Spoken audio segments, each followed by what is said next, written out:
bien, como habíamos adelantado, ya está con nosotros el doctor Gustavo Gutiérrez Tixe, magistrado del Tribunal Constitucional. Muchas gracias por acompañarnos. Muchas gracias, Mávila. Sí, yo al inicio en el programa comentaba porque realmente lo que ayer dijo la presidenta fue grueso, fue fuerte. Ella se refirió a un golpe de Estado blando, dijo, a una especie de juego en pared entre la Fiscalía y alguna prensa, dijo, en contra de su gobierno. Habló de hostigamiento político, habló de acoso político y habló de intento por desestabilizar la democracia. Pero con estas palabras la presidenta no se ponía más bien en el lugar de quien desestabiliza o quiebre el equilibrio del poder al no respetar la autonomía que tiene la Fiscalía, al margen de que le guste o no le guste el trabajo de la Fiscalía o las investigaciones que se abren. Pero la autonomía, digamos, ¿usted cree que se cruza la línea y esto es peligroso finalmente? Fíjate, los medios de comunicación deben automodularse ellos mismos. Entonces, hay mucho margen para que los medios de comunicación puedan ejercerse y los políticos y las autoridades no pueden sujetarlos a controles a los medios de comunicación. Pero los poderes públicos, todos los poderes públicos están sujetos a límites. No hay un poder absoluto. O sea, el poder del presidente no es absoluto, pero tampoco del sistema de justicia. O sea, todos los poderes tienen poderes limitados y deben ejercerse dentro de un margen propiamente en el ejercicio de las competencias constitucionales. Y creo que hay un problema que no solamente es del Perú, creo que es de América Latina, y es un tema de una permanente actuación o un mayor activismo judicial y que ha puesto en tela de juicio algunas instituciones del régimen presidencialista. Y entonces esta situación se hace de alguna forma bastante tensa y preocupante. Y realmente todos nosotros que en un momento estamos temporalmente ejerciendo algún cargo de autoridad, también nos debe llamar a una profunda reflexión de que son cosas que realmente no debieran ocurrir, ni lo uno ni lo otro. Doctor, y creo que va a ser importante aquí buscar los mecanismos para poder dar una guía, una orientación del ejercicio de competencias dentro de un margen de razonabilidad y de equilibrio de poderes. Exacto. Es interesante lo que usted dice porque de pronto nos ponemos a pensar una convocatoria del Consejo de Estado o una convocatoria del Consejo Nacional de Seguridad va a pasar por sentar alrededor de la misma mesa a la presidenta, al ministro del Interior, a la fiscal, en un momento en el que la inseguridad es el problema más grave, correcto, en que hay que luchar contra las economías ilegales, contra el crimen organizado, estos que deberían funcionar como aliados, con el respeto, por supuesto, cada uno a su jurisdicción, de pronto terminan enfrentados. Y los peruanos estamos en medio de una situación en la que sentimos que deberíamos tomar posición o no, porque vemos un escenario que realmente finalmente nos preocupa por lo que yo le decía. La presidenta, ¿usted cree que debió medir sus palabras, como ha dicho la fiscal el día de hoy, que le ha llamado un poco a la serenidad y a que tenga un mayor control de sus emociones? Mire, no quisiera medir las palabras de la presidenta y tampoco quisiera medir los excesos que pudieran asumir algunos otros dignatarios, porque realmente lo que debe más bien llamarnos a la reflexión es que esto debe parar de algún modo. No puede ser que se incumpla, por ejemplo, un mandato legal. Mientras una ley está vigente, se debe cumplir. ¿A qué se refiere? Por ejemplo, en el caso de la ley que establece que la policía puede ejercer funciones preliminares, la Fiscalía tiene el deber como custodio de la legalidad de cumplir con los mandatos legales mientras esté vigente la ley. Una vez que se declare inconstitucional, finalmente, pues si es que así se declara, pues se tendrá que disolver las actuaciones que pudieran haber, pero mientras tanto debe imperar la ley, porque es un nefasto mensaje que no se quiera acatar una ley que está vigente. Pero por otro lado, más allá de las palabras de la presidenta, que ciertamente ya en algún momento yo lo señalé, que lo que debe haber acá es prudencia de todas las autoridades y con mayor razón de la autoridad máxima del país. Porque le digo, mañana más tarde, es decir, si esto ya no ha dado la vuelta al mundo, ella es la persona, la mayor autoridad. Pero, entonces, si la presidenta está frente a una cámara de televisión y dice, hay un golpe de Estado blando en pared, están jugando, esto va a tener rebote. Pero Mávila, yo como magistrado pues tengo una dificultad en poder expresarme con mayor apertura porque todos estos casos van a merecer un pronunciamiento en uno u otro momento del Tribunal Constitucional. Lo que puedo decirte es que también ha dado vuelta al mundo el hecho de que un ministro en funciones sea allanado. Y ni siquiera por un hecho de una organización criminal, sino por un delito aislado, supuestamente de un presunto abuso de autoridad.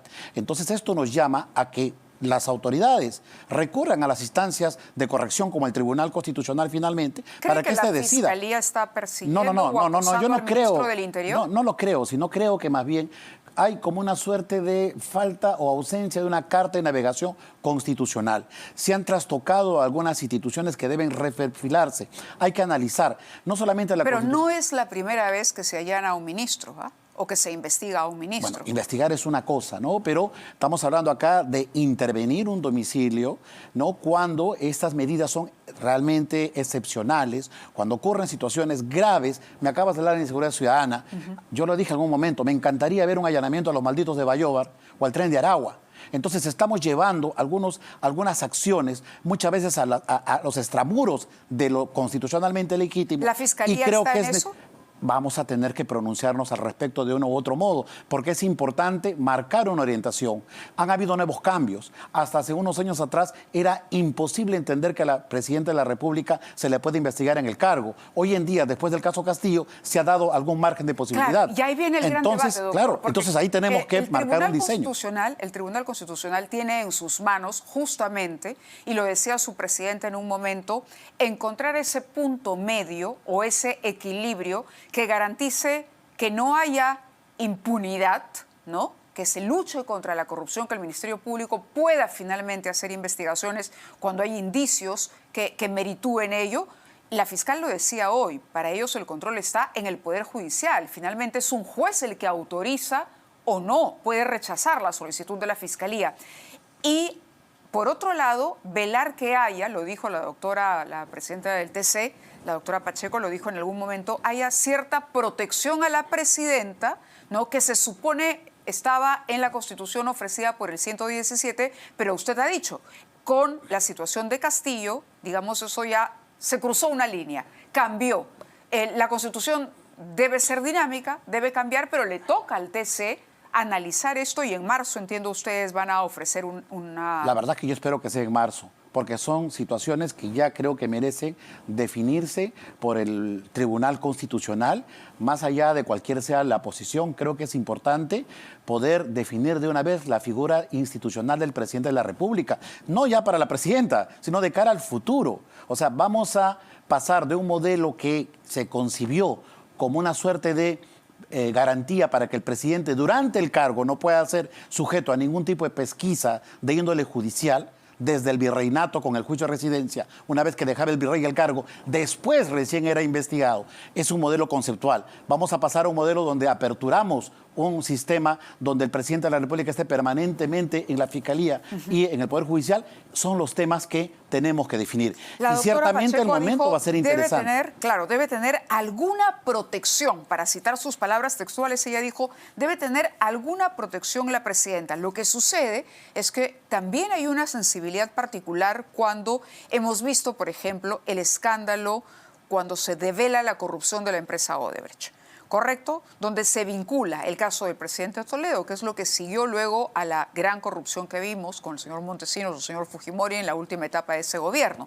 Vino el señor Toledo, que era supuestamente un nuevo capítulo. El señor Toledo termina detenido ahora, termina preso, porque ha cobrado un soborno millonario. Mávila. El más millonario de todos. Luego viene el señor Castillo. Sí. ¿No? El señor Castillo, no se conseguían los votos en la vacancia y si no fuera porque el señor Castillo lee esta proclama, a propósito, hoy se ha iniciado el juicio oral, habían indicios de corrupción claramente y la gente en realidad no se recibió mal que se investigara a Castillo. Yo entiendo eso, entiendo el tema de la opinión pública. La opinión pública puede tener un nivel de sensibilidad que puede censurar autoridades y particulares inclusive, pero hablamos de un diseño democrático, hablamos de preservar instituciones. Para usted, ¿dónde está esa línea? Ese es el tema medular. Por eso es lo que tenemos que discutir en el Tribunal Constitucional y tenemos que marcar una clara diferenciación de preservar la institución presidencial, la figura de los ministros. ¿Qué elementos se deben tomar? No le pido que adelante la opinión, pero sí le digo qué elementos habría que considerar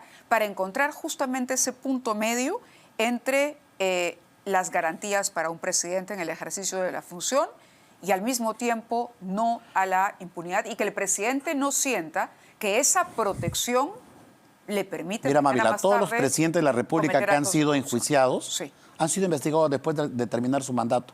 ¿Volvería usted No, a pero esa etapa? fíjese usted, o sea, no significa necesariamente que el hecho de que lo investigues en el cargo, por cualquier noticia delictiva, cualquiera.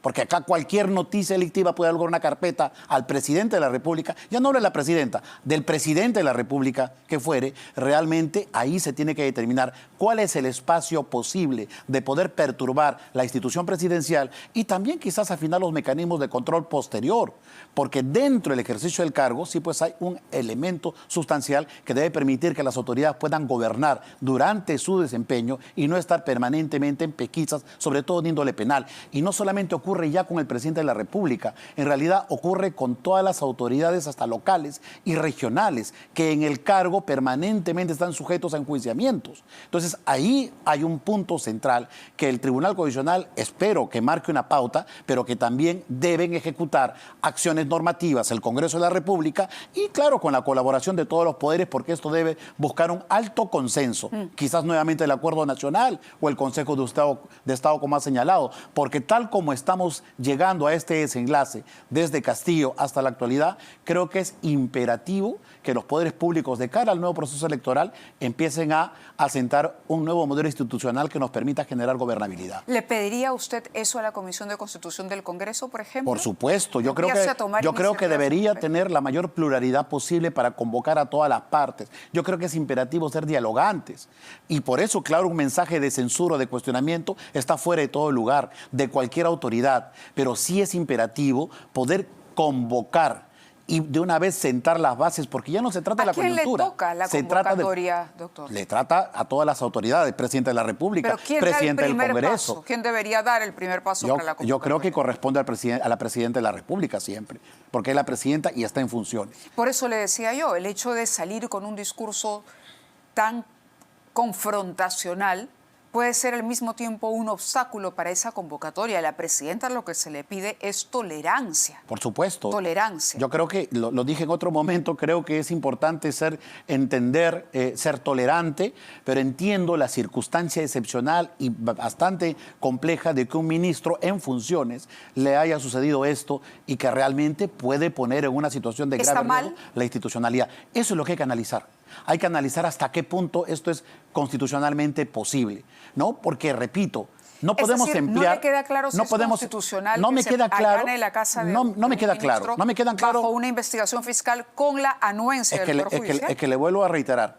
Quizás también esto se deba a que nuestros juristas esencialmente están formados en derechos fundamentales y olvidan que la Constitución tiene también un ámbito muy grande que se llama la teoría del poder y muchas veces los jueces no entienden o no han estudiado adecuadamente teoría del poder, que significa bases de la democracia, división de poderes, forma de gobierno, forma de Estado. Entonces todos esos temas que son propios de la parte dogmática orgánica del constitucionalismo muchas veces no son tomados en cuenta adecuadamente y esa es la razón que un tribunal constitucional que tiene un sistema distinto en su composición debe tratar de mandar un mensaje para que pueda haber un equilibrio entre el poder y los derechos. Esa creo que es la tarea crucial que nos corresponde en estos tiempos. Claro, ¿y hay un cronograma ya establecido de trabajo en el TC? La verdad que es un tema difícil porque son temas de largo debate, de largo aliento. En lo personal, como magistrado, yo voy a pedir voy a invocar a que se tomen en cuenta estos temas tan neurálgicos y centrales para que se debatan con la más prontitud posible. Claro, usted tuvo una diferencia con la presidenta del Tribunal Constitucional con relación a una votación, con relación a una demanda competencial que presentó el Congreso. Así es. El Congreso contra el Ministerio Público, contra el Poder Judicial, era básicamente por la restitución de 2 magistrados en la anterior Junta Nacional de Justicia. Para ella el tema está cerrado. ¿Para usted? Bueno, los otros, creo que, bueno, voy a hablar a título personal. Yo creo que ha sido errático esa decisión. Lo sigo sosteniendo, porque, repito, nunca ha habido un consenso absoluto. Ni siquiera los votos que ustedes pueden contar de las 4 personas que votaron por rechazar la demanda son homogéneos, porque algunos sostienen que debe de ser infundada y otros, como la propia magistrada Pacheco, que sostienen que debemos pronunciarnos después de que la Corte Suprema resuelva el amparo. Entonces son dos sentidos distintos. Por eso es que al haber una divergencia de 3 posiciones es que consideramos que esa no debió ser el mecanismo conducente. Pero finalmente, al vista de que no hay acá ningún viso de solución, que también en este caso a quien correspondería buscar la salida, como en el caso del Estado, es a quien encabeza la institución, ¿no? Si es que no hay ningún tipo de alternativa, bueno, tendremos que responder cada uno por la decisión que hemos adoptado en su momento. Claro, ¿no? y es interesante porque esa votación también tiene que ver con eso, con el límite de las funciones. Por supuesto. El Congreso objetaba, ¿no?, la decisión del Poder Judicial para la restitución de 2 magistrados, 2 integrantes de la Junta Nacional de Justicia. Finalmente el TC dirimió y no le dio la razón al Congreso y admitió que la razón la tenía el Poder Judicial. No necesariamente, como te digo, porque el voto de la mayoría dice, porque la magistrada Pacheco sostiene que no puede pronunciarse el Tribunal Constitucional sobre ese caso hasta que la Corte Suprema resuelva el amparo planteado por los 2 consejeros. Entonces no hay todavía una decisión final. Cuando se pronuncie la Suprema a favor o en contra, el Tribunal Constitucional luego después se pronunciará si es que fue válido o no válido la decisión del juez en el caso de estos consejeros de la Junta de Justicia. Y entonces es un tema que se va a volver a abordar por el TC cuando se concluya. Eso dice el voto de la magistrada Pacheco. Por eso le digo, o sea, allí creo que lamentablemente nos hemos entrampado en algo que debió buscarse salidas más consensuadas. No se hizo, hubo muchas tensiones y es lo que ha producido que ahora, a mi criterio, todavía eso esté pendiente de un pronunciamiento de fondo. Claro, y para que nuestros televidentes entiendan, estos temas legales a veces son difíciles de seguir, por lo menos en el hilo para la persona Muy que no complejos está. a veces. Muy complejos y muy enrevesados. Correcto. En los términos. La decisión con relación a la presidenta parte de una demanda que ha presentado la presidenta, ¿correcto? Un recurso. El de las competencias de la presidenta de la República y la de la Fiscalía. presidenta en contra del Ministerio Público y el Poder Judicial, correcto, precisamente por este asunto. Así es. Entonces son 2 todavía, es decir, el Tribunal Constitucional tiene en sus manos, este Tribunal Constitucional, dejar algunos temas claros para lo que va a ser lo que viene. Correcto. Lo que viene. Este año es clave porque el próximo año vamos a elecciones. Me parece interesante y el momento creo que es crucial para que un órgano como el Tribunal Constitucional desarrolle una línea con los ojos vendados. ¿Por qué? Porque la presidenta convoca elecciones en abril y prácticamente ya no puede vacársele del cargo y estamos en un proceso de transición a la elección de un nuevo dignatario. Entonces creo que es un momento que quizá la providencia ha sido generoso con el Perú después de tanto golpe que sufrimos, para poder el Tribunal Constitucional y los poderes públicos marcar una pauta de lo que debe ser el régimen de gobierno en el Perú de cara al futuro. El término acoso político y golpe de Estado blando, ¿cómo lo debemos interpretar? Bueno, yo creo que también, por ejemplo, he visto casos donde ha habido acoso también con los parlamentarios, ¿no? Con los representantes del pueblo. También ocurre. ¿En qué sentido? ¿Denuncias exageradas contra parlamentarios? Sí, por ejemplo, he visto de la Unión Interparlamentaria, en algún momento algunas denuncias de grupos parlamentarios como consecuencia de temas de prensa, temas judiciales, etcétera, y han habido defensas, porque han habido órdenes de detención en Colombia, por ejemplo, contra un conjunto de magistrados acusándole de formar grupos paramilitares, etcétera. Ahí no entiendo muy bien la figura. ¿A qué se refiere?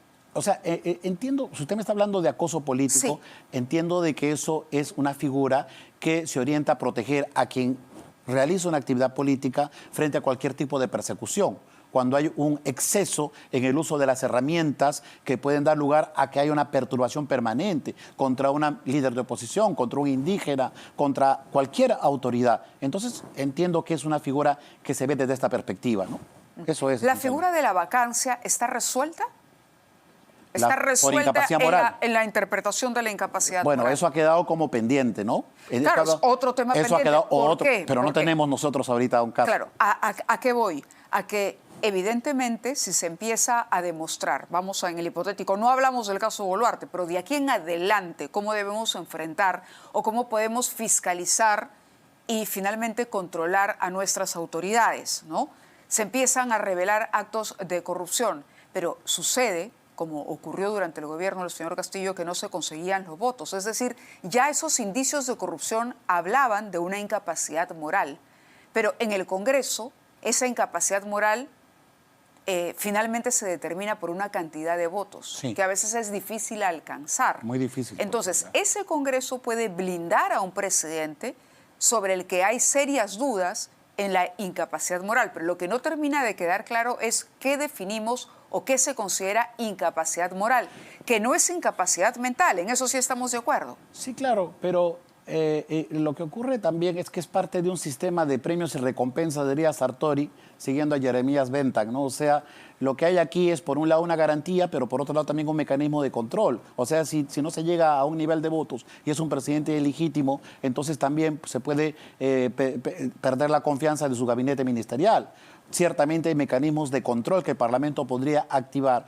O, en este caso, pues, habría una responsabilidad difusa de un pésimo gobierno y un Parlamento que lo acompaña mal. ¿Cómo Y describiría, si antes de concluir, porque me avisan que el tiempo nos gana, sí, ¿cómo retrataría usted lo que ha ocurrido con las instituciones y este equilibrio o los mecanismos de control en la democracia peruana? Bueno, en realidad no me sorprende mucho porque así estamos desde el inicio de la República, ¿no? Pero, ¿qué está pasando? Creo que más bien, yo nuevamente, es una buena oportunidad, repito, para que el Tribunal Constitucional, como un órgano de control de la Constitución, marque una pauta, pero también invoco a que ahora ya los candidatos, ¿no?, presenten propuestas alternativas de reforma a la Constitución, porque ellos son el primer poder legislador, para poder cubrir estas deficiencias de nuestro sistema de gobierno y, por ejemplo, la vacancia presidencial, poder establecer alguna regulación más detallada y mejorar los sistemas de controles, para, por un lado, garantizar el equilibrio y el gobierno, y por otro lado, permitir un sistema eficaz de ¿Hay defensa de los equilibrio de derechos poderes en el fundamentales. Perú?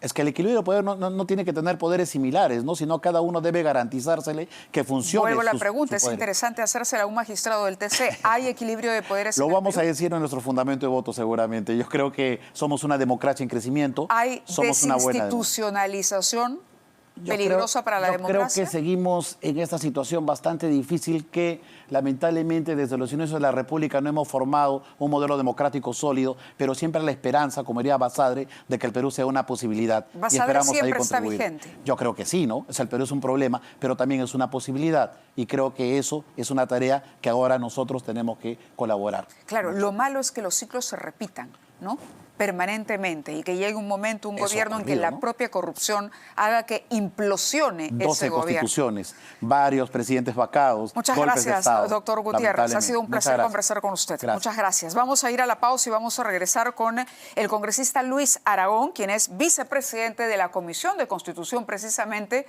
para que, de alguna manera, responda a esta invocación que ha hecho el magistrado Gustavo Gutiérrez aquí en nuestros estudios. Regresamos.